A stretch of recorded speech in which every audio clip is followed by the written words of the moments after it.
Hey guys, many of you already know the Fed has decided to not taper the $85 billion per month quantitative easing program. That's what the most recent post on the blog dailysilverupdate.com is about. As you can see here, silver benefited immensely, being up about 6% that day, and gold was up about 4% that day. Now, these gains have not been seen since 2008 for silver and 2009 for gold. So basically, let's just get into a little bit of what Ben Bernanke said in his statement. So the moment that everyone has been waiting for has arrived. The Fed has concluded its two-day FOMC meeting with an announcement that the Fed will not taper QE, saying it wanted to see inflation over 2% and unemployment below 6.5% before beginning considering a reduction in bond buying.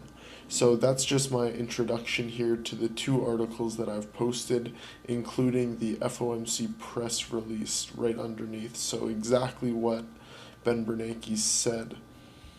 So basically, I just want to highlight two things here.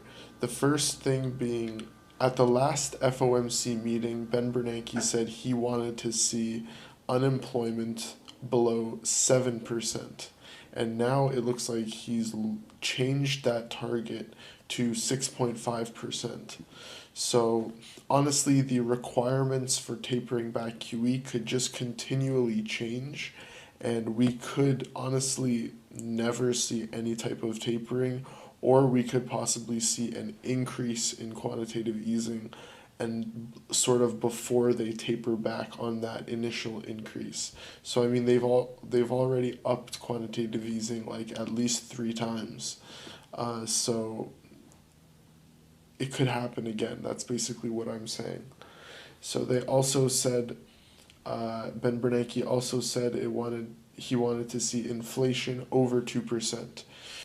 So let me get this straight. The Fed will not consider tapering back on quantitative easing until they acknowledge a 2% inflation rate in the economy. So we all know the way the government reports inflation numbers is very questionable. There's many different ways you can sort of extrapolate the numbers to show a lot larger inflation rates if you add in things such as food prices and oil prices, but as we know, those things aren't calculated into the government reported inflation rate.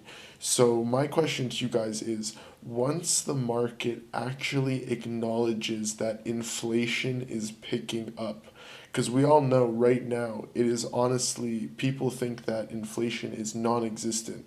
This actually shows why people think gold and silver investors are a little bit crazy and a little bit nutty, because there's no inflation in the economy. That's basically what they're trying to tell us. So my question to you guys is, once inflation actually does start creeping up, what will this do to the gold and silver prices? So, over the short term and over the long term.